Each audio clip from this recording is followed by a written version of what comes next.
All right, everybody. Last linebacker video of the day and last one of this series for the year.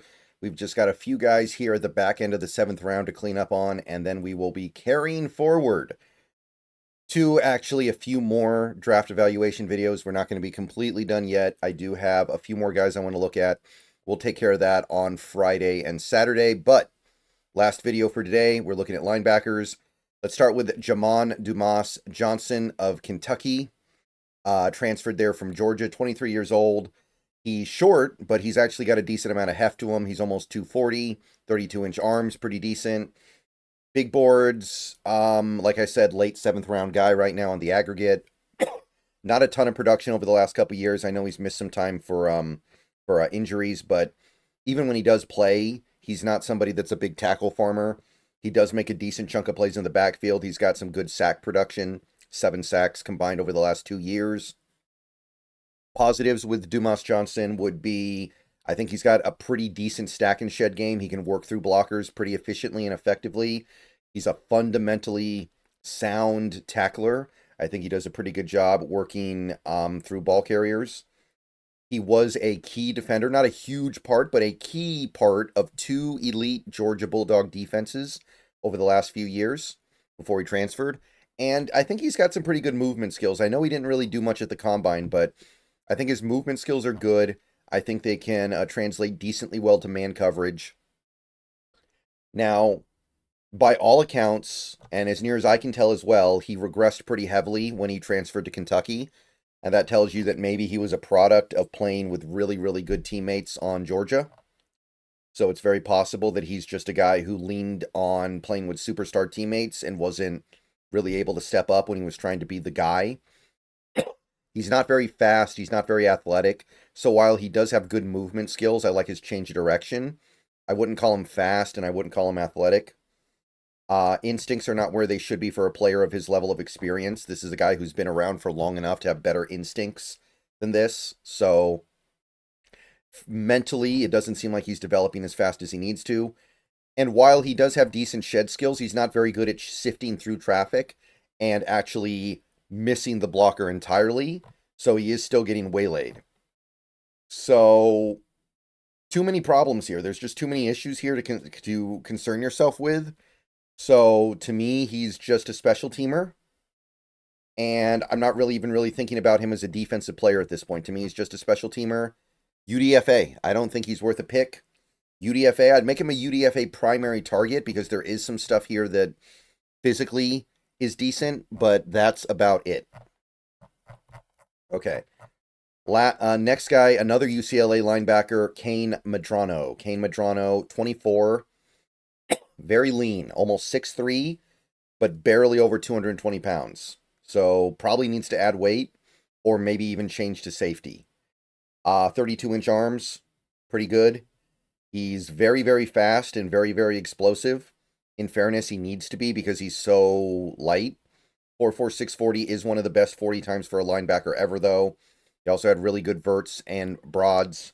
So, hey, there's some positives here, but at the end of the day, if you're talking about him as a linebacker, you have to ask about this. Big board puts him at the very, very back of the 7th round. Pretty decent production the last couple years. 72 tackles, 11 for loss last year. 2 picks, 3 forced fumbles. Put up numbers, put up stats. Not a big tackle hound, but he put up some stuff. He did some pretty good stuff. He's a really good athlete for a player that's available this late in the draft. Usually you would not find a guy who's this athletic available this late. He was a team captain on the UCLA Bruins, so he was considered a leader in that locker room. Might be able to add weight. Might be able to beef up to like 230, so he's at least tolerably light instead of completely ridiculously light. He's not afraid of contact in the box. Not afraid of playing physically. Not afraid of filling gaps with by hitting a blocker in the hole. His movement skills translate to man coverage. I think he'll be good in man coverage. And he's got pretty decent instincts. They should be better because he's already 24, but he's got some okay instincts, I think. It's hard to imagine him being able to play linebacker at 222 pounds. I don't think his zone coverage is very good. I don't think he has the reading and instincts of zone coverage. so that's a little bit weak. If a blocker gets on him, it's over. He's going to get buried. He's got no chance. He's too light, and he's not strong enough to really hold up. He's not a good tackler, mostly because he's so light, so it might be hard to fix it. He's not a good tackler yet, and he's already 24, so what's his ability really going to be to improve any of this? So there's some fun stuff here. I almost feel like you want to move this guy to safety. This is the guy I would look at and go, wait, he's tall, but he's really light. He's really fast. He's really athletic. Not as good of a tackler. Able to cover a decent amount of ground. Maybe this guy should be a safety. Or, I don't know. That's what I would be thinking about here. I'm going 6th round pick. I thought about 5th, but he's too old. You're really just drafting a package of athletic tools and trying to figure out where it belongs. I think using a 6th round pick on him is valid because he is a good athlete, but you're going to have to kind of figure this one out from the ground up, really. One more guy. Our last guy is going to be Cody Lindenberg of Minnesota, currently ranked just outside the draft. If the aggregate big board is to be taken as gospel, he is projected to be the last player, like the first player or second player off the board for UDFA. He's got pretty good size. He's got good arm length, so physically he can do it. Didn't compete at the combine. Production over the last 2 years has been decent. Not over the top amazing, but it's been pretty decent. Looking at like 165 tackles total. Fundamentally, he's a sound tackler. I think he's a pretty sound wrap-up guy.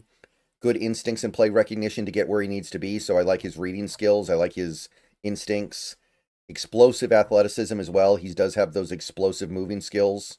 I don't know why he didn't do stuff at the combine, but if he did, I think it would have come out okay.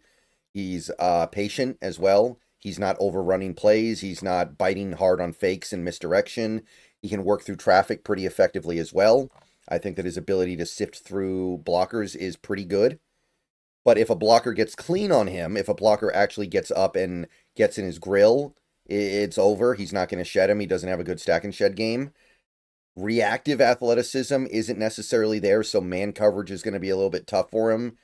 And I feel like he needs to be a little more aggressive in going to where his read takes him. So, pretty good prospect with NFL-worthy size and athletic ability, with some things that can be built on, even if there's plenty of concerns. So, I actually went 5th round pick on him. I kind of like him. I think there's some stuff here that's worthy of a pick. And that's it, guys. That's it for the linebackers. It's not a great group, but we're doing our best. And maybe we'll find the right guy here. Who knows? Maybe we need a backup. We need some depth.